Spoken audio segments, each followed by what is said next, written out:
Hey everyone, welcome back to another episode of The Field Between, a podcast for men and women. My name is Ahmed. I'm Yasmin. And that's right, it's men, women, anyone, really, despite what you were saying earlier. What was I saying earlier? I think you were just trying to say it's a podcast for men. Even though I'm on it?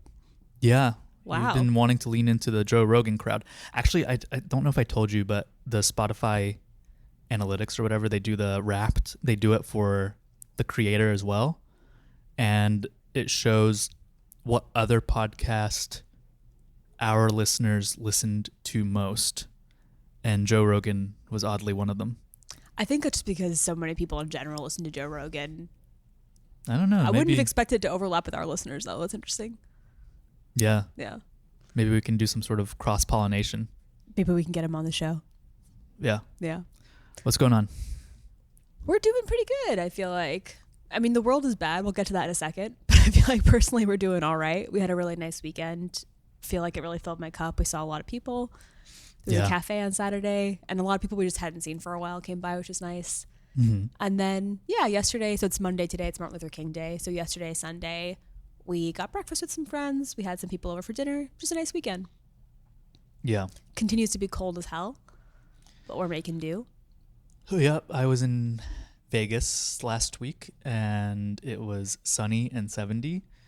And I don't think the climate or weather here necessarily wears me down, but I do remember noting, like, oh, it's been months since I've experienced direct sunshine like this. The sun is a huge thing. That's what really wears me down is the gray. Yeah. Yeah. And you're going to San Francisco this week, so a lot of travel for you, which I think has been an adjustment, but I'm proud of you. You're doing a good job staying balanced. Yeah, I just hate planes. I hate planes. I know. I do wonder if this will be kind of like an exposure therapy thing for you, because you're just going to be flying so much more. You also might continue to hate it. I drove and continue to hate driving, so it doesn't always work that way, but I just think in addition to the fear that comes from the deregulation of the FAA and like airline industry and like the plane manufacturers and all that stuff, it's just being on a plane is a humiliating experience.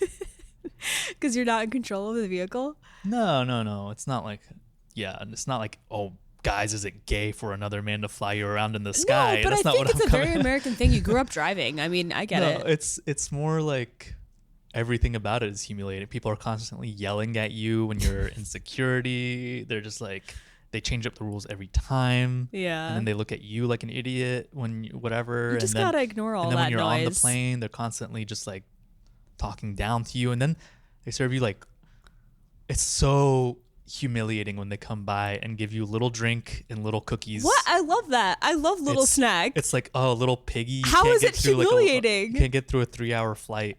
I wait the whole plane ride for that snack. I love that. I'm always like, I hope they have Cheez-Its. I hope they have whatever, sun crackers. It feels like, I feel like a parrot. You disliked flying even before the current aviation crisis, which I'm sure that hasn't made it better, obviously. Sure. But yeah. Well, yeah, for these reasons.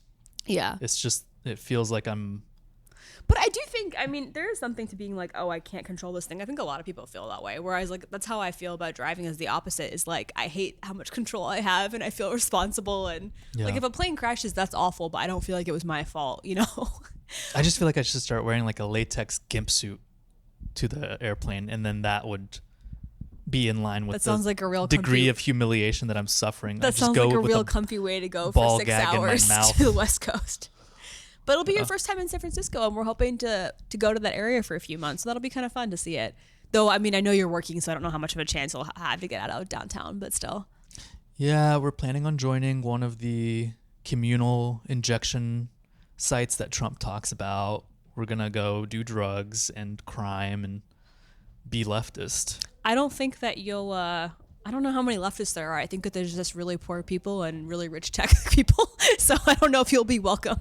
No. Join the drug den. Are you kidding me? Berkeley's got like Of course, but you're going to be in downtown San Francisco in the heart of the tech area. On this trip, yeah, but when we move there. Oh, when we move, yes, of course. No, you're right. There's tons of really cool activism happening in the Bay Area, which I'm sure we'll be excited to learn about. Mm-hmm. But But yeah, that's pretty much how we're doing. I really need to start sticking to a writing schedule. I've got some really firm goals for this week, so I'm excited to kind of like, I feel like I've had a few weeks of being a little more chill, and I'm excited to actually get into gear this week as I look towards moving to New York in just like 11 days. Is that right? Yeah. And just like, yeah, getting this book done. So I'm feeling revved up and ready to go. I finished my painting. You did, and it looks so great. Is it finished? I thought you were like not sure. It's not finished, but it's finished for now. Okay, yeah. Yeah, I did my first injection. I felt like shit after, so I'm kind of waiting to see if I should continue this treatment or not. It's so hard to tell because you also got like a cold right after that we both got. Yeah, but you did seem to have some symptoms related to just the injection like immediately after. Yeah. And then... Wait, when would be the next one if you do take it? Would it be this Saturday? A week from yesterday. Yeah. Yeah. Yes. Oh, yeah. Today's Monday. Yeah. Yeah. Okay, it would be next Sunday then. Got it. No, it would be Saturday. A week from yesterday. Okay. Sorry, yes. today's Monday. Okay, today's sorry. Monday. I thought today was Sunday. Gotcha. Yeah. Did that. I will say I don't believe in therapy for Egyptians. What? It doesn't work. Like it doesn't. Is Western therapy is not compatible with the Egyptian mind. I've said this before. This is something you've been in the U.S. since you were 6 years old. This is something I believe. I know, but okay. still, it's a genetic thing. I'm doing Orientalisms. On and on a biological level, it's not compatible with your physiology. Yeah, or just like wholly impervious to it, I think. And maybe they'll figure it out eventually. I'm hoping maybe Elon Musk through Neuralink will have discovered something that can penetrate the mind of. What is this related to? Egyptians. It's not like you've been in personal therapy recently. Yeah, but I did start an antidepressant. And it's been good, right? It's been good. Like yeah. I feel like I can actually focus on stuff. So the Egyptian mind can handle pharmaceuticals, just not therapy. I've come around on the pharmaceuticals. I used to think that treating depression, and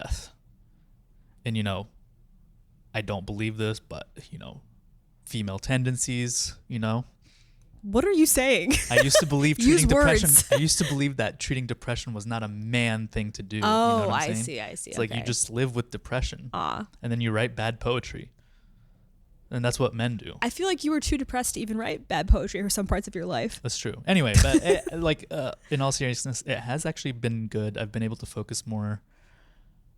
That's great. You've said like the brain fog has kind of gone a little bit, right?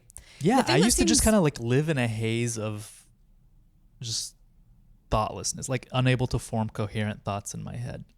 The thing that seems hard is that like it seems like a lot of trial and error, and there can be side effects. Like you tried a drug before this, and this current one seems like better. So that part seems hard, but I'm glad you found one that seems to be working for you. Yeah. I know you've tried several things, but since I've been with you in recent months, you were on a different drug, and then you are now on this one, and this one seems to be slightly better, right? It's like, yeah. Yeah, which is like great. Justin Timberlake in that movie. No, that's Bradley Cooper. That's anything that you're saying right now. The Limitless movie. You know the Limitless movie? No, let's keep on going. You haven't seen Limitless? I have not seen Limitless. Okay, we're gonna watch Limitless after this. I really want to actually something I have to talk about with you when we budget. I really want to try therapy again. It's been a while. But I individual or couple? Individual. Oh. Yeah, we do couples therapy on and off. We find that helpful for the maintenance of our relationship and highly recommend it. Though we're also searching for a new couples therapist. But no, I want to do individual therapy. I really want to do like DBT, like kind of like behavior based therapy. I have like DBT. I think it's dialectical behavior therapy. Okay. Ooh, Marxist. As opposed to as opposed to CBT, which is more based on like talk therapy. This is a little bit more based on like pattern based behaviors, and I have like one or two. I'm never going to achieve perfection, but I have one or two kind of chronically not helpful behaviors that I really want to like focus on. So, yeah. What I'm not going to say what they are. Oh. I'll tell you off camera. Off camera? Yeah. We're not on a camera. We're on mic. I'll tell you off mic later. Okay, I'll turn off the recording right now and you can just say it. I didn't turn off the recording. I'll cut it later. You can just leave it out. Oh, man. Yeah. It's some real incriminating stuff. Make sure it's not recorded. Yeah. Okay. But anyway, I think that's a pretty good roundup. Should we get into items? We've got two main topics today, which are ICE and Iran. Before we get into those, I think you had one or two items you wanted to lead us through. What are they? I don't know. While you're looking for that, can I just tell the audience that though Ahmed hated working at the Apple Store, he really loves the t-shirt he got from the Apple Store, and that's been nice to see. It's a good shirt. Yeah. It's a good shirt to sleep in. It's like his lounge shirt. Thank you, Apple. Thank you, Apple. Let's see. I just think this is related to the ICE stuff in some way. Okay. But I've been seeing, this was in the Chatham Journal newspaper, kind of been poking into Facebook more, again, as kind of a barometer of how people are interpreting the ICE stuff more broadly. Is the Chatham Journal article, is that related to Chatham, the university in Pittsburgh? I don't think so. I think it's somewhere in Pennsylvania. Maybe in North Carolina, but I'm not 100% sure. It might be like Chatham County. So this is just a local newspaper somewhere in the U.S.? Yeah. Okay. But it just has pictures of portraits of Irina Zarutska, who people may remember was kind of murdered around the same time that Charlie Kirk was murdered. Oh, we've talked about this. She was the one on the light rail in Charlotte who got stabbed, and there's video of it, and it's like obviously objectively like a horrible, horrible thing to have happened. And she's this blonde, blue-eyed Ukrainian immigrant, which also carries some sort of valence to it in terms of like, yeah, this is someone who is European and like who's worth mourning, a woman, and she's beautiful, and we're supposed to protect her, and like, yeah, there's a lot of weird masculinity that's like wrapped up in this whole thing. But anyway, so these murals of her are going up in Charlotte. Obviously, oh God, really? That was in Charlotte, but like also Washington D.C., New York City, Miami, and Venice, California. Which, again, the murder is tragic, but then the murder and the dialogue about it takes on this entirely new characteristic, like obviously a propagandistic one, because there are the people who are kind of pushing it as this like national issue, not just a awful thing that happened in Charlotte, North Carolina, but it is now meant to represent some sort of war on American, but also weird because she wasn't like fully American, whatever that means, war on like Western European values. Right. It's women. Like there is an actual campaign of widespread terror from ICE, but this is kind of giving the impression that the real victims are like vulnerable white women, like exclusively. Yeah. And that it's not like state sanctioned terror, but just like there are hordes of people committing random acts of violence that like the government has to protect us from. Right. And like I feel like the fact that it happened around the same time and people often talked about them in the same breath, like around the same time as what? The Charlie Kirk shooting. You know, it was a black man who stabbed her.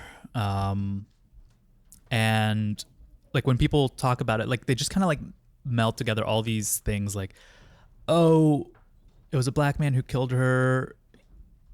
And like in a Democrat world, like they would be lenient on him and this would be happening all the time. And they would want you to have sympathy with the guy who killed her because they say he has mental issues and all this stuff. And like, that's the world the Democrats want to build. And like, we are putting a stop to that because we are going to occupy Charlotte and we're going to put National Guard troops there. And like they conflate Democrat with like also like leftists. And then with the Charlie Kirk thing, they're like, oh, all these like weird gender leftists and Democrats, like they killed Charlie Kirk, they killed our martyr, they killed our beautiful little boy. And like, that's the world they want to live in. And that's why we need like to ramp up all this ICE stuff. And like, I don't know. So it has like an ideological valence to it that I think is scary and weird to see. But is the specific item just like are the pictures of these murals that are popping up? Is that what came up for you on Facebook? Yeah, it was like pictures of those murals. Yeah, that is weird. It's interesting. I wonder like how much of this is just online discourse. Like we're not in North Carolina anymore, so it's hard to say, but I'm sure that some people feel this very strongly, but like I have to wonder how much everyday people are getting riled up about this one killing. I do think a lot of Americans are upset about ICE stuff regardless of where they fall politically. You think so? Yeah, I do. I still feel like I see people who are commending it. Like that you went to high school with.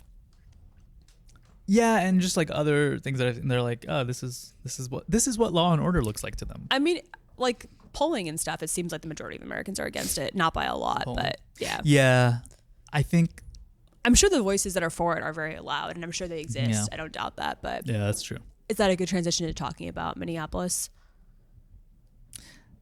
Other thing I'll say is like Gavin Newsom had Ben Shapiro on his show to talk about all this ICE stuff, and I saw also this. the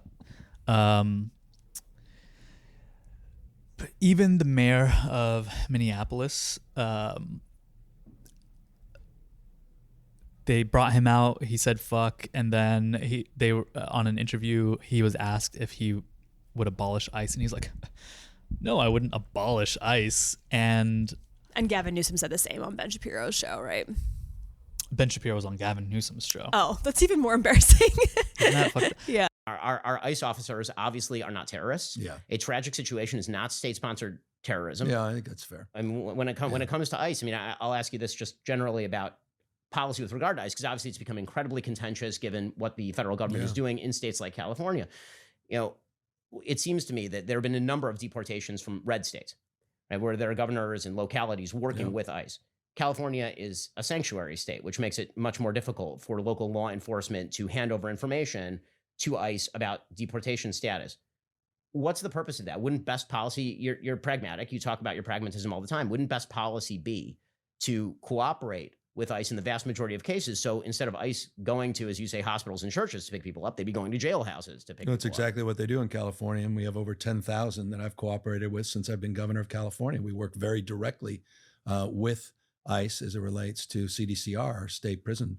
California has cooperated with more ICE transfers probably than any other state in the country. And I vetoed multiple pieces of legislation that have come from my legislature to stop the ability for the state of California to do that. Gavin Newsom's whole, which is so embarrassing for your governor to be, while actively sitting as governor, be moving into the podcast space. I just think that is weird. I don't think it's necessarily bad. I think it's a good way to communicate with people, but I think it's embarrassing that he's running for president, clearly, or is thinking about running for president, and that he's already capitulating on such basic ass stuff that like most Americans are against. Like ICE was established in 2003. It's not like some immortal fucking institution. Yeah. Like we are both older than ICE. Like, yeah. I will say, I don't think he's capitulating. I think this is just what he believes. And his whole podcast premise is that he talks to these extreme right-wing people like Ben Shapiro and tries to normalize them by being like, yeah, there are a lot of things we can agree on. And he says as much in the interview with Ben Shapiro in regards to like several things. He's like, I agree with you. And I'll play a clip. And he thinks this is what's going to like heal America. I think it's also just so funny that the Democrats still think this is a strategy of electability. Like forget about the morality of it. Like it is proven time and time again that people want something new and they want like a message that is compelling. And there's kind of both sides of them is not compelling in these times to anyone. Yeah, no, exactly. Like I think in the backdrop of all this is like the Democratic Party has once again proven itself to be absolutely ineffectual. And if nothing else, just sitting back and enabling everything that is happening, because the only viable solution is like to actually abolish ICE and to be running on that. Whether or not you can do it in this moment is a wholly different question. Like right now it is like, how are you talking about it, and what do you signal to your constituents about it? Like, do you actually say the thing that people know to be true and want to hear? They've taken the tone of, oh no, like we can reform ICE, and like that's what we need to do. We've got a few bad agents, but like a lot of them are good, and it's just, you know, in the hands of the Trump administration, not good. When instead, any sane thinking politician who can read the room and like understands the plight that people are going through and how their neighbors are being like terrorized and like abducted and murdered, would be like, as soon as we're back in power, the game is retribution. Like anyone who is currently an ICE agent, there's a database. We know who you are. And if we're able to like prove that you were part of an unlawful act, like we are going to arrest you. Like, yeah, I don't even know if like mass retribution would be helpful, to be honest, though it probably is what's just, but certainly abolishment is like the bare minimum that that's like, the bare minimum. Needs to be gone. Yeah. I mean, yeah, I don't know. I don't know what the day after looks like in terms of like reconciliation, to be honest. I don't have strong feelings about that. Yeah. And also, aside, like somewhat related, but it's like no one is talking about how systems of government just there needs to be a transfer of the balance of power back to people. 100%. Yeah. And just out of the federal government, even within the government, so much has been, I mean, and really specifically, so much has been positioned into the executive, obviously, like the other branches of government, even federally, like, I mean, Congress is incredibly weak. They've given up all their power. Yeah. Yeah, I do want to give a little more context. I'm sure people are familiar, but ICE is obviously taking over all American cities, but it's been particularly bad in Minnesota. There's a full-scale federal occupation, essentially. And really, would you agree with this? I really think it looks like the beginning of a civil war. I feel like if like we were reporting on another country, if like American reporters were to report on another country, they would report what's happening in Minneapolis as a civil war. I don't think it would be a civil war. I could see it being guerrilla warfare between the state and several different factions. It doesn't feel like it would be cleanly split along two lines, you know, like one group versus another. Really? I think it's people who support the state and people who don't. But but the people who support the state, I think, are just going to hide behind the state. I don't see them flooding into the streets also. And I guess you're also right in that a lot of people who are very like anti the federal occupation, but that are elected to government positions are not saying abolish ICE. So I guess that makes it less of a civil war. But though like the people on the ground definitely are, but it's really horrific to watch. Again, I'm sure people are familiar with this, but I just think it's important to say, like, Renee Good, who's a 37-year-old American citizen, was shot by ICE officer named Jonathan Ross. There's a ton of camera footage. It seems like, I mean, there's no way to know, but it seems like part of the dynamic was that she was with her wife in the car, and like a lot of really weird stuff is happening right now with masculinity, but she wasn't with her wife in the car. Her wife was recording. But she was in the back of the car recording. I thought her wife was the one who was like standing outside the car and antagonizing the ICE officer and told her to drive. You're right. She was right outside. People say her dog was in the back of the car, but I'm not sure. No, you're right. Now I'm remembering the footage. She was outside. Yeah. But yeah, I mean, they didn't say anything. I mean, first of all, it shouldn't fucking matter, right? You should be able to say whatever you want to an officer and they shouldn't kill you. But I mean, it was not like there was no kind of like struggle. There was no like physical resistance. She was trying to drive away. And she said, essentially her last words were like, don't worry or something, like, you know, like I'm not mad at you. I'm not mad at you. Yeah. And he shot her. And that has led to like a huge kind of outpour. And I think it is important to note that like this is not the first person that's been killed by ICE, and like there is a reason, right, why this has made a particularly good rallying cry. I think because she was a citizen, because she was white, it was like more surprising to people. And you know, there's a lot of complications with that, but it has led to other people's names being remembered, and that should have happened earlier. But since then, it's just been like full out warfare. 3,000 ICE agents have been deployed. Another person has been shot in the leg. I think that person was a Venezuelan national. There's at least one person who's been blinded. There was an incident where an infant was exposed to tear gas. A lot of people have sustained injuries. I happen to know, actually, I didn't even realize how many people I knew in Minneapolis. I know like I think dozens of people in Minneapolis. I went to college in Wisconsin. And so like just a lot of random people that I've lost touch with, like my college freshman roommate and stuff, like happened to be there. Yeah. And so I've just been inundated with footage, as I know a lot of us have.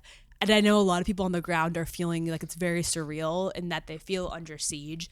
And their main message seems to be, which I think is a really good one, this is not just a Minneapolis story. This is going to be every American city shortly. Yeah, for sure. So like start organizing, start planning.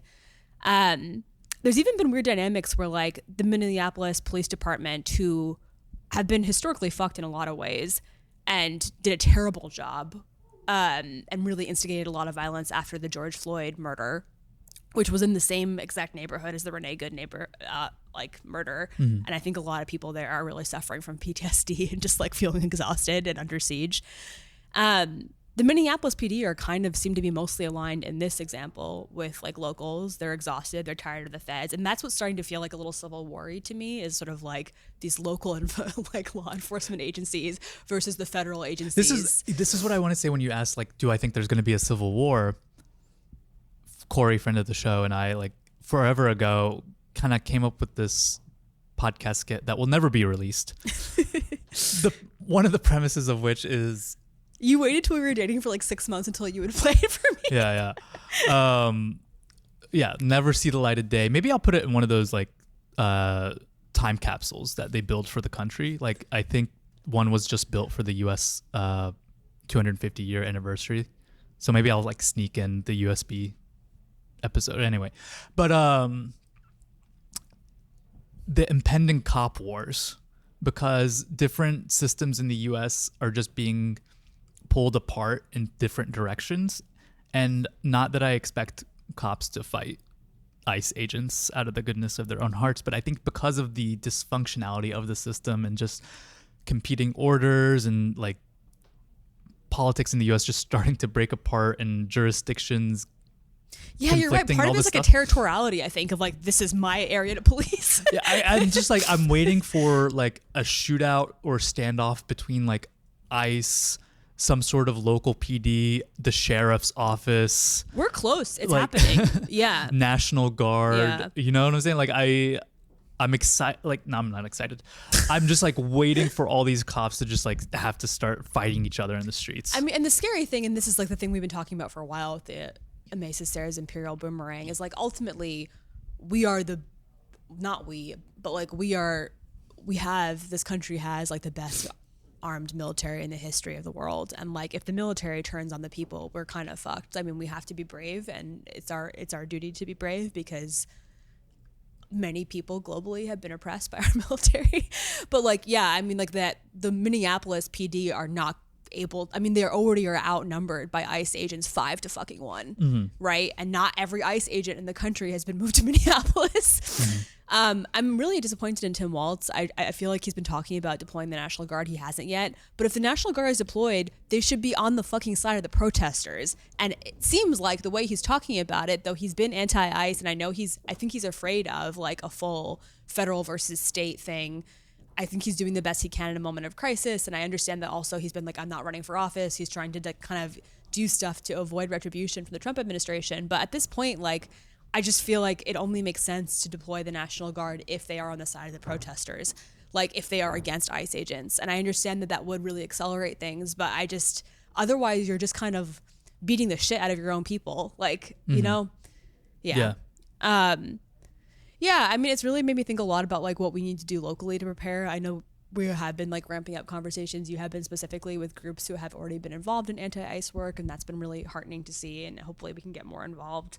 It seems like local neighborhood groups are really like the thing that is most effective in terms of like immediately protecting neighbors. I don't want to make this like all about race, but I think something that has been really striking for me watching all the footage coming out of Minneapolis that's really interesting. I don't mean to say that in a way that's disrespectful, but I think that like growing up in the US, this is so awful to say, but I think that you are kind of desensitized to seeing footage of police attacking people of color. Like that's almost the norm. Yeah. Which is just awful and fucked. And it just seems like now that same violence is also happening to white people. And it just is visually shocking. Like I'm just not used to seeing massive amounts of white people be brutalized by police. It's strange. It's really strange. And I wonder, maybe this is going too far, but I wonder if there's almost some hope there that more Americans, now that they're being treated the way that mostly Black Americans, frankly, but also Arab Americans and others to a lesser extent, if that will radicalize people. I don't know. Maybe that's too much to hope for. I don't know. Because I think for the people who support this, don't care that it's not cleanly along racial lines. Like I think they think also do a lot of like race trader logic, like and they also, of course, like, I mean, so terrible, but they're like, I mean, the Fox News showed fucking footage of like being like, well, Renee Good had pronouns in her bio, like they're basically showing a snuff film and making it seem like it's okay because she's queer. It's so crazy. Yeah, I think that's true. I think there's like a weird like sexual pathology, especially with the Renee Good thing, because, you know, like to exonerate themselves, they showed the video from the cop's perspective where like the camera is looking at the sky for a bit, and they're saying like, this is when he got hit, he got run over and he was on the ground. And like, obviously there's been a ton of footage that has come out since then that has all been like lined up by timestamp, and you can clearly see like she was going like 2 miles an hour, like, and also so many things went wrong. Like he put himself kind of in front of the car. At best, you can say that he got tapped by the car a little bit, but they're trying to spin it off as like he had like internal bleeding and had to go to the hospital. What a fucking baby. And you're just like, these people are like just like the whiniest crybabies ever. Meanwhile, like a couple years ago during the George Floyd protests, they were openly saying we should be able to drive through the crowds of protesters and just like kill them. Yeah. They're kind of saying that now. I mean, ICE is acting with total impunity. Like warrants are gone. Like the law is not being upheld at all. No. There is like There's semblance anymore of even pretending. Yeah. There are like, I mean, and this is, I think you also were really ahead of the curve on this. So I agree with you. I wasn't like keeping it as forefront. This kind of shows also the way that we have excused the dehumanization of migrants and people who are not documented. Obviously, that is now just trickling over to citizens. You know, not only was that bad morally, but there is no stopgap between that and between them just being like, well, you don't really deserve to be a citizen to everyone else. Like so many citizens have been held without being properly processed overnight, like hundreds of them. Yeah. So yeah, no one is really safe. There is really no like enforcement of law. These people are so badly trained, and like, I'm not trying to like glorify the way that police are normally trained, because there's been so many studies and stuff that they still like, they shoot too quickly, that they are not like trained in de-escalation. Mm-hmm. But these people are really not trained. They like have failed basic fitness tests. They have failed, like they have very little training. There's all these funny videos of like ICE agents falling on ice and their guns going off because their safeties aren't on.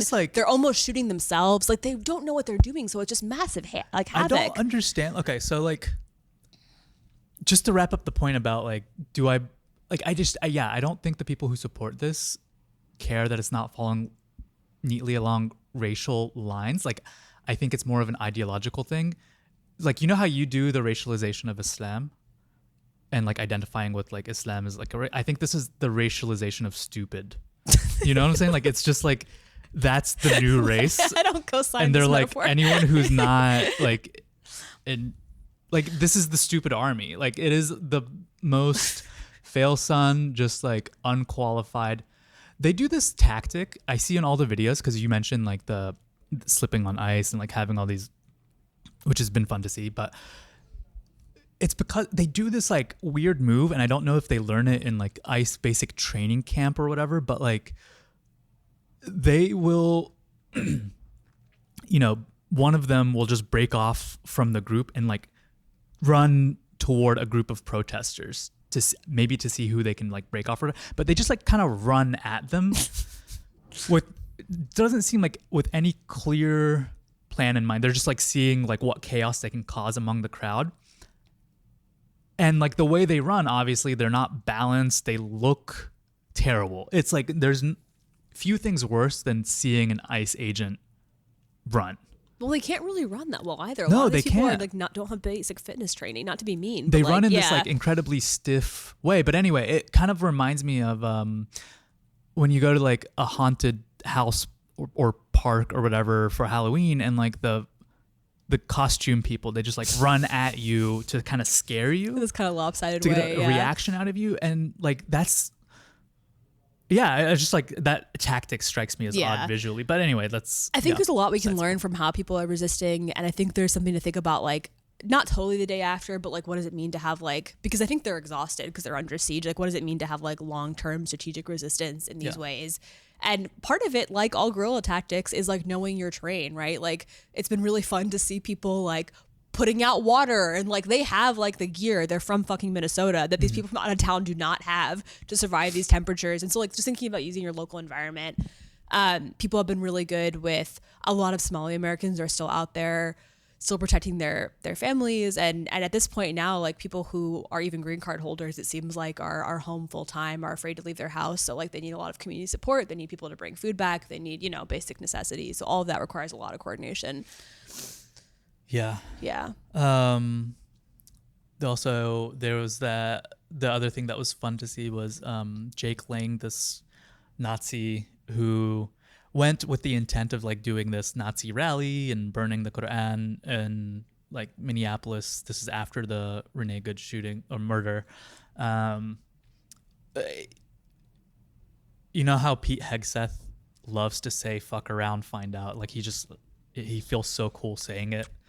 But this was like really like a fuck around, find out moment. Like he went and just absolutely got his ass beat. It was awesome to see. Just so many counter protesters came and they just chased him out of town. He had to run back to his hotel. Well, they didn't just chase him out of town. They pelted him with water balloons. Someone was saying that which like froze almost immediately. Yeah. He looked like he had gotten backed up against like the wall of some building, and he looked like he was about to cry. Like just aside from obviously seeing people like resist him or whatever, just like seeing the degree to which he immediately buckled and became just like the whiniest, most afraid little crybaby bitch ever. And to be clear, what he was planning on doing was burning a Quran and going through a Somali American neighborhood as like an intimidation tactic. Yeah, and he was, zig heiling and just like doing, like, oh, this Nazi is great. / like. I think what's also interesting to note is that he was wearing like this, bulletproof vest thing with a patch on it that said infidel. Which I don't know if from like a race and Islam perspective, what are your thoughts on that? I think it's kind of fun that they're so obsessed with like their idea of what they look like in a Muslim imaginary. I think it's hilarious. Yeah. Again, it's the racialization of stupid. I don't think that's a thing, but okay. I think it is. I think it's a very us versus them mentality. But yeah, I mean, again, like just to the point that I think most Americans don't support ICE. Like a lot of people in Minneapolis who like don't see themselves as that political, who haven't been involved in the past, even maybe when they should have, do seem to be becoming radicalized by this moment because I think they're just exhausted. Like, and they don't. Yeah, and so I hope that the numbers keep on swaying in that direction. Yeah. I want to go back to the point you made, which I think is important, of community and making sure that you're like, what your role could look like. Yeah, that you are earnestly trying to figure out with people alongside you, like, what do we do? How do we come up with a plan? And to not like do it in a way that centers your own experience, or like, I think some people like get into this moment, and I hate to say it, but like I feel like some people feel like they get to live out some sort of weird fantasy. That's a little harsh, I think. But sure, but I'm going to say it. Yeah. And that gets in the way of them being effective planners and organizers, and not perhaps like not taking fully seriously that this is not some sort of like temporary ephemeral fantasy. Like this is people's reality, and like you just need to meet the moment with the gravity that it deserves. Can you be more specific? I'm not sure exactly what you're critiquing. I mean, I don't know. I feel like I'm being pretty specific, but like I just think that like it's really important to just, again, organize in a way that is effective, that feels like it is grounded in reality as well. Like not to overplay the importance of some things and then underplay others. Like I think a lot of people tend to feel like, oh, we have to do this like fully clandestine operation, and like we need to like everything needs to be like shrouded in secrecy, etc. And I've talked about this before, and I think we've talked about this before in like relation to Signal, which is great. Like, use Signal, use encrypted apps. That's important, whatever. But some people, I think, like, go a little too far with all of that, and it feels just like a little too internalized panopticon-y. And the thing that brought it kind of more top of mind recently was just like this post by a friend of the show, Hassam al-Hamalawi, who addresses the kind of like, I think he put it really well. It's just, as the Egyptification of the US kind of accelerates, people have like gone and asked him, like, how did Egyptians handle the surveillance state when organizing? And like, how did you like do it in secret, blah, blah, blah. And he's like, you're never going to beat the state at its own game. I think that's one of the sentences he had. And I was like, that's exactly right. You're never going to beat the state at its own game. And there are calculated risks that you're going to have to take. And if you kind of internalize this like panoptic gaze a little too much, it's going to make you an ineffective organizer. You're going to value like perfect encryption, secrecy, like clandestineness over actually forming the community bonds that are required to resist anything. Yeah, I agree with that. I've got a couple of thoughts on that. I think one, I will just say, I don't know if people are coming from a place of like living out a fantasy. I think that people just have different ideas on what tactics are most effective, and we're also all figuring it out together in real time. Like when you had that organizer meeting on Saturday, someone also gave us like a little tip on how to use Signal more effectively that I wasn't aware of, that you can like check together through like a PIN verification. Yeah. So I don't know that if it's coming from a place of like trying to like LARP or fantasy play. Not that you were saying that, but I do think saying that. You were saying that. Okay, I think that I don't think probably everyone is. too harsh, but like I do agree with you that it is kind of starting to limit the efficacy. That if we spend so much time in secrecy that we don't know who we're coordinating with. Yes. That like that we're not going to. And I think also the thing is like, I do think it's a fact that we're all willing to assume different levels of risk, and I think that's okay. Yeah.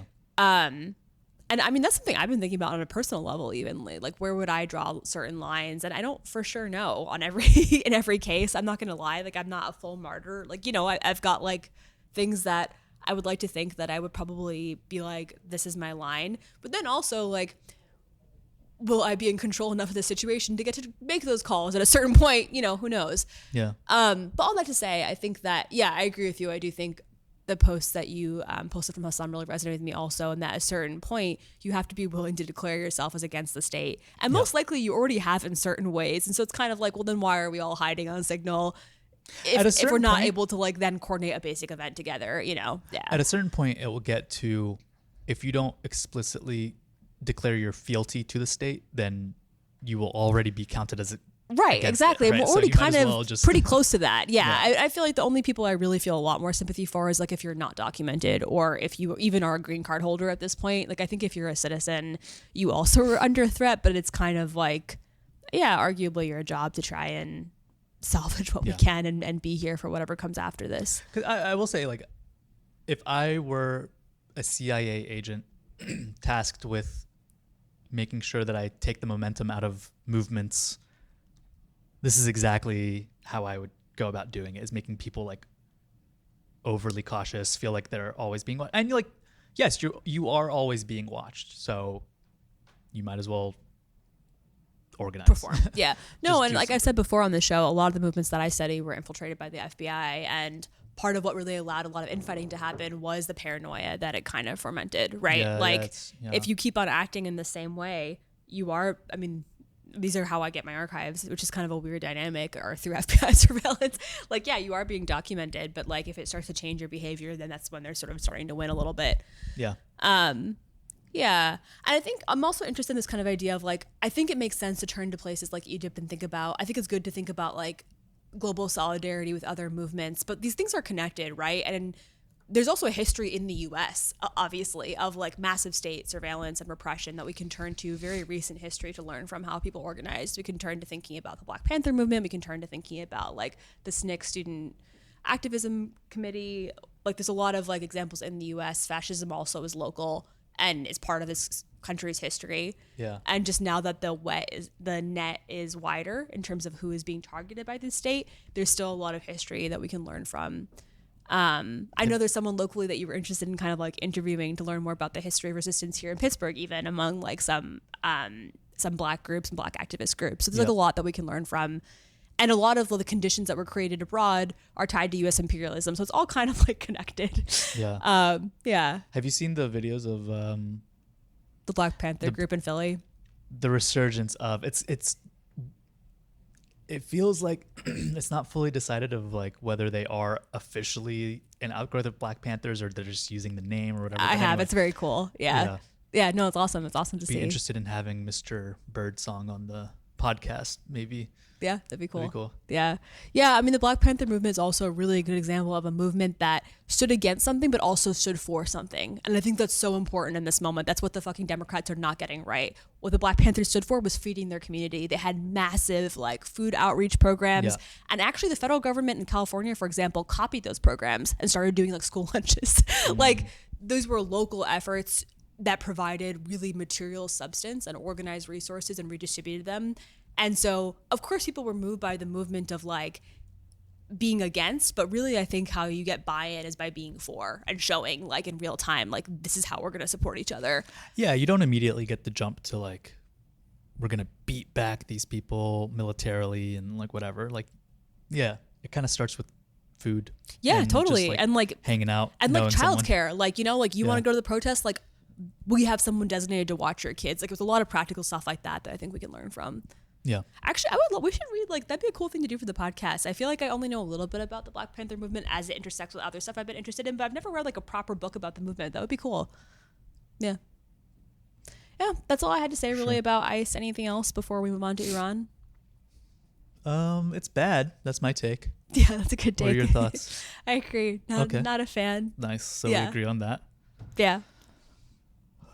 What's next? I want to talk about Iran. I think I'll just start off with an overview of what's happening and a little bit of historical context, and then we can delve into it. Does that sound good? Yeah. Yeah.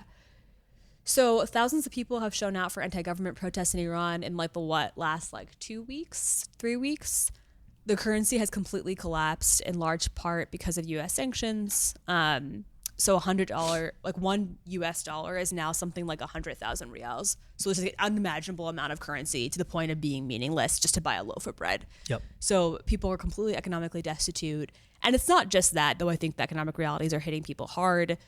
In like 2 or 3 years ago, in like 2022 to 2023, there was another movement in Iran called the Women Life Freedom Movement, where young women were taking off their hijab. They were protesting the really draconian, awful measures of the theocratic government. And one young woman in particular, Masha Amini, who was, it seems like in some ways was targeted for her activism, but also targeted because she was ethnically Kurdish, which is kind of another dynamic in terms of like ethnic repression of minorities, was killed by the government. So there's been like layers of protest that are kind of fermenting in this moment, and the internet has been turned off, though it seems like a lot of activists kind of plan for this day. So there are patches of people who are getting through because they had kind of like, people had snuck Starlinks into the country and things like that, even though the government has like turned off the internet, and maybe only like 10% of people now can access it. And the estimates are just like horrific of how many people have been murdered by the government. Like the Times and US outlets are reporting like 3,000. People in Iran are saying more like 10 to 12,000. But either way, it's just like mass slaughter of protesters. And a lot of people I know in diaspora are just terrified because they can't get in touch with their family members, or they're going really long periods of time without getting in touch with their family members. So it's unclear what will come next, but I think I wanted to kind of do a little historical overview because there's been a lot of kind of focus, I feel like, in leftist circles in the US on like what the US's role will be in this. And on a practical level, that makes some sense. But I also just think that like the suffering of people in real time is not being thoughtfully talked about sometimes in a way that I find really offensive, and similar to kind of what happened with Syria when the Assad regime fell. It's fantasy mindset. Yeah, and I think it's also like not coming from a bad place, but it's kind of gaming things out in a way that ironically rounds the bend and becomes imperialist again. To be like, well, is this the right timing? And it's like, well, fuck you. Like these people are living under incredibly repressive regime. Yeah. And like, and there's also like a lot of kind of and like Abdurrahman Gendi wrote a really great piece about this, talking about kind of like US liberals talking about how Egyptians should fight their state. And it's like, I'm not driving to Minnesota right now to take up arms against ICE. So like, who am I to say what it should look like? Right. You know? But yeah, I mean, it's unclear what will come next, but I think one thing that we can say without any ambiguity, sorry? Your laptop's going to fall. Oh, is that the people of Iran, like all people everywhere, deserve a government that they have power over, that they elect, and they deserve to determine their own future, right? I feel like that shouldn't be something that is controversial. A little bit of like historical overview. I just pulled up this timeline that I actually used to use for my class, and I wanted to refresh my own memory just in terms of like how we got to this moment. I'll go through this really quickly, but in 1906, there was a constitutional revolution in Iran against what was the second to last royal dynasty, the Qajar dynasty. So after that, there was the Pahlavi dynasty, which is the Shah, which we'll get to. But essentially, it was this kind of idea of like, well, there should be more democratic representation and whatnot. And then Shah Mohammad Reza Pahlavi, the Pahlavi dynasty, comes into being in 1941. In 1951, Mossadegh became prime minister of Iran. So this is the first democratically elected leader of Iran. In 1953, Mossadegh nationalized the Iranian oil industry. And that same year, there was a coup d'etat orchestrated against this democratically elected official by the United States, specifically by the CIA and by the United Kingdom primarily. So there is a really kind of clear history of our interference in Iran and how that has really fucked over the Iranian people. After Mossadegh was disposed, the Shah, the Pahlavi Shah, came back into power, had a very, very repressive security apparatus, tortured a lot of his own people, really widely despised by many. And you have kind of like a coalition of different groups in the 1970s that ultimately take down the Shah. And it's one of those moments, maybe a little bit actually like a interview we've got coming out, a little bit like the Egyptian Revolution, where like what these groups had in common is that they didn't like the Shah. Yep. They didn't necessarily have that much in common with each other. That's the problem of overlapping consensus. Yeah. It's like we might get to this point too in the US. Yeah, people are reading this as like... Wait, I want to finish with the historical overview before you get into the contemporary moment. Did you have a thought about the historical overview? No, I guess we can get into that stuff later and like how people are reading the moment, which is a little dangerous because yes, everyone is like squarely like against the government, but for different reasons. And right. So really an echo of this moment. Yeah. Yeah. So you have like people who were kind of like Islamic socialists, you had people who were socialists, you had people who were Marxists, you had feminist groups of different stripes. And then ultimately who comes into power in 1979 when the Shah is driven by this massive revolution is Ayatollah Khomeini, who establishes the Islamic Republic of Iran. And that's where a lot of Americans, that's their only knowledge of Iran, is kind of shortly after that, the United States embassy hostage situation. Like that's kind of where their knowledge starts, and not earlier with like US interference and overthrowing a democratically elected government. Mm-hmm. So yeah, I mean the Islamic Republic of Iran is only 47 years old. Like our parents are older than the Islamic Republic of Iran. Mm-hmm. It is not an old government, and it is an incredibly repressive government.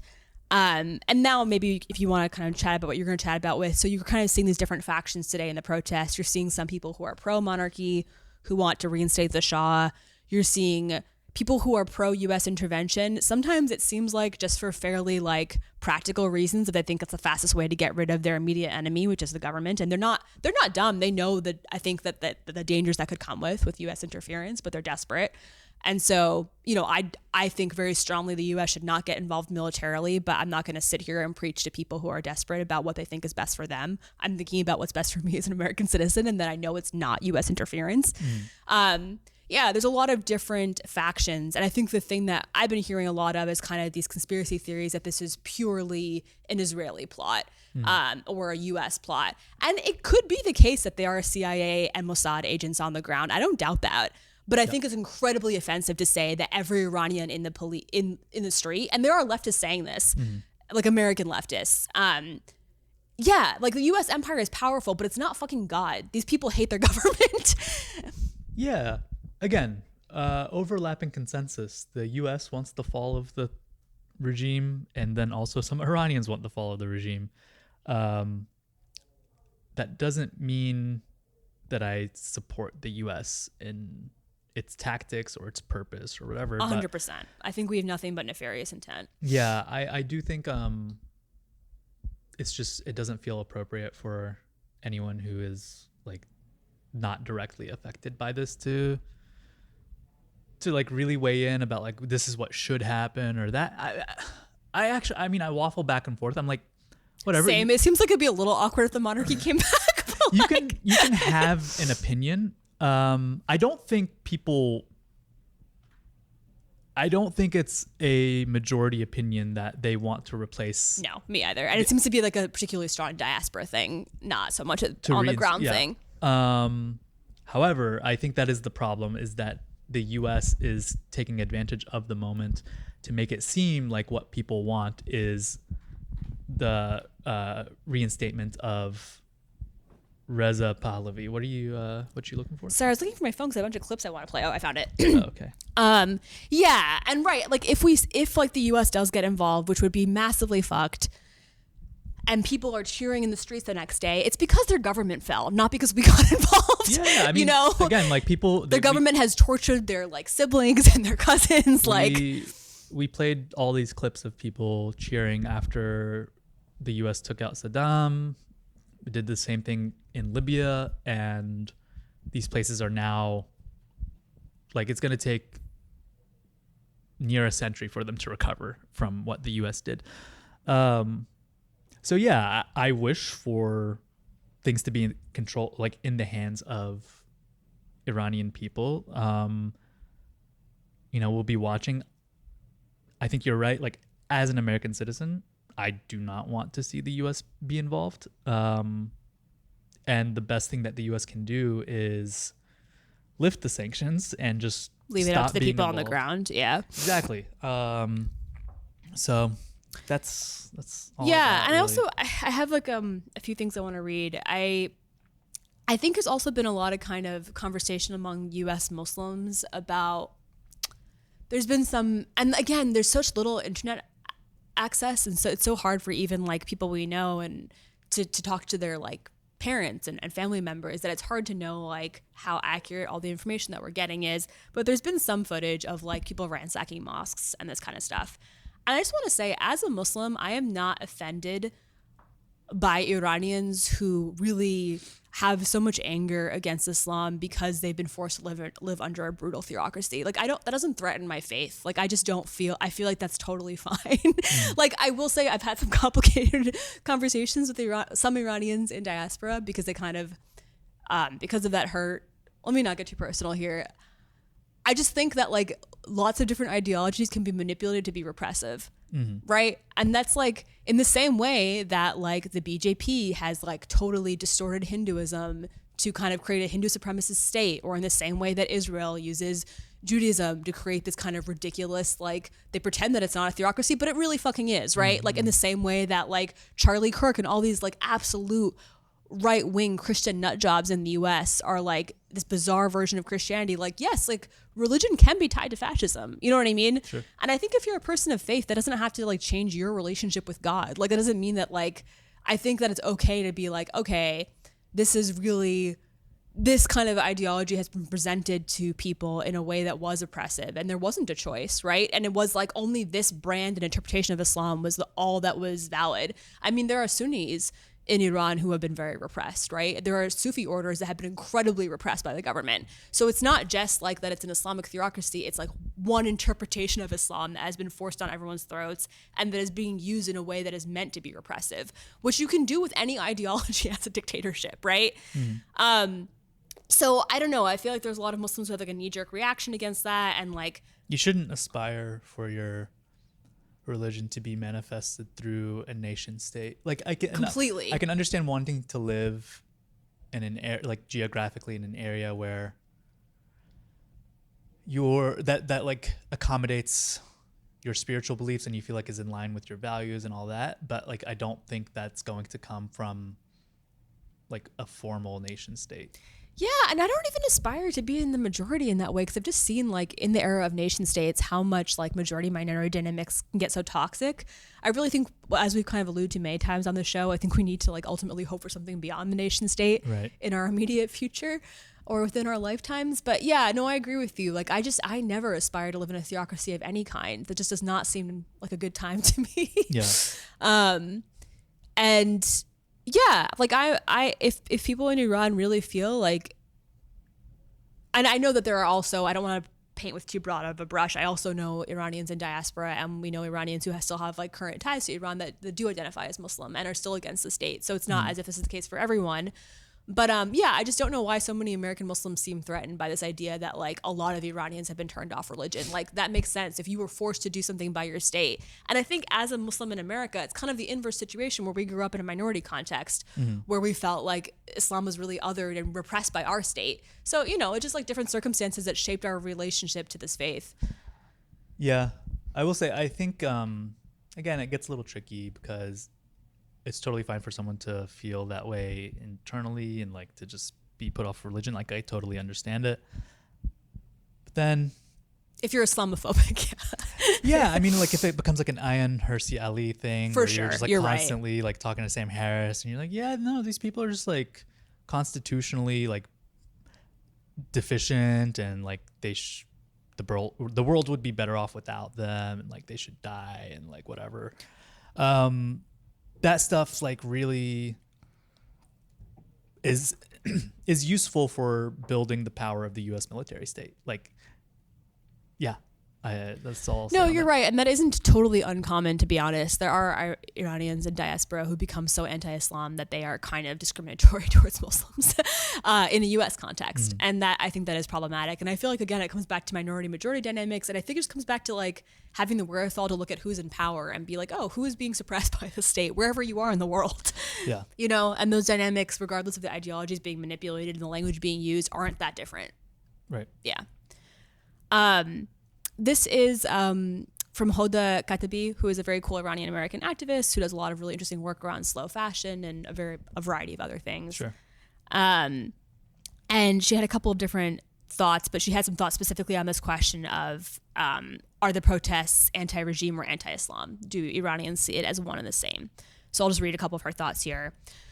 To start, the protests are anti-government. Many Muslims, including myself, and many in the streets of Iran right now do not support the government and want to see it go. Unfortunately, the state has claimed an Islamic identity as a reaction to Pahlavi's Western puppet government that it overthrew, which it clings to as a mode and vehicle for economic power, authority, and enforcement. In doing so, many Muslims like myself have found that it is actually acting in blatant opposition to Islamic values, and in doing so has destroyed the sanctity of the faith. That being said, it's absolutely integral that the images that we see out of Iran are placed in context-specific framings. The state has claimed certain symbols and its identity, so the protests and opposing the state have sought to destroy such symbols.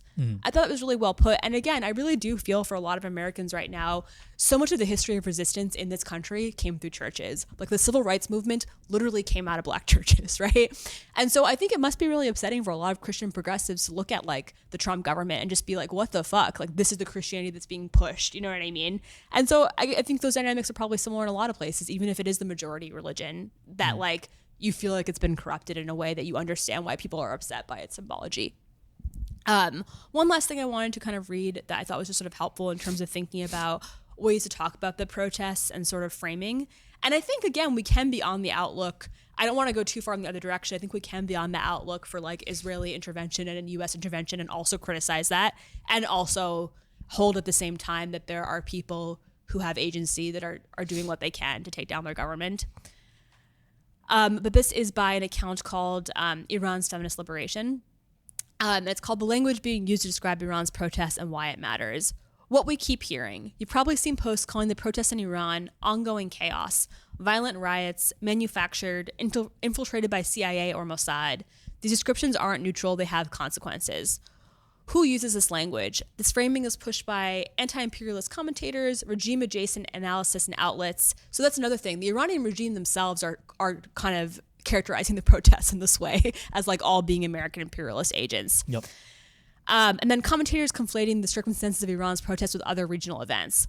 Why this language is dangerous, calling mass protests chaos or manufactured echoes the regime's own propaganda narratives. It erases the voices and agency of Iranians. It justifies repression, arrests, and killings, and it legitimizes internet blackouts in the name of restoring order. Framing sanctions as the root cause of the protests, I would kind of say as an aside, they are obviously a definite cause and a powdered keg in this moment, but I think that this post is trying to say that they're not the only thing. So another common tactic, talking only about sanctions. Sanctions matter. They hurt ordinary people, but they do not explain gender apartheid, political prisoners and ethnic repression, decades of uprisings, state violence against protesters, and systematic corruption. So I feel like if anything, this is a moment for like such solidarity. Like there is such widespread fascism globally right now, and people, massive groups of people in the US, in Iran, in a lot of places have to take back control from their governments that are incredibly repressive and that are just playing these ridiculous games of 3D chess without giving a fuck about everyday people who don't have bread, who don't have access to basic necessities. Like, yeah, I mean, what's happening in Minnesota is not anywhere on the scale of what's happening in Iran, but it's also not as far as one would maybe think in terms of just like police state violence, you know what I mean? And just massive kidnappings and indiscriminate like torture and maiming of anyone who's against like the federal government. Yeah. Yeah. Yeah, I think people here are not used to feeling powerless, and I think that bleeds into how they choose to like consume these global events, and they feel like on some level they're just like so used to being, you know, part of a world power that could essentially play God. And I think that leads to them thinking about, oh, well, this is the solution. This is what they should do. And like thinking in a very solutions based term. And like, it's not on any one of us to say what the solution should be or what a specific outcome of this should be. And yeah, I think like the solidarity and just like hoping for the best outcome for Iranians and for the least intervention on the part of the US is what we ought to be doing.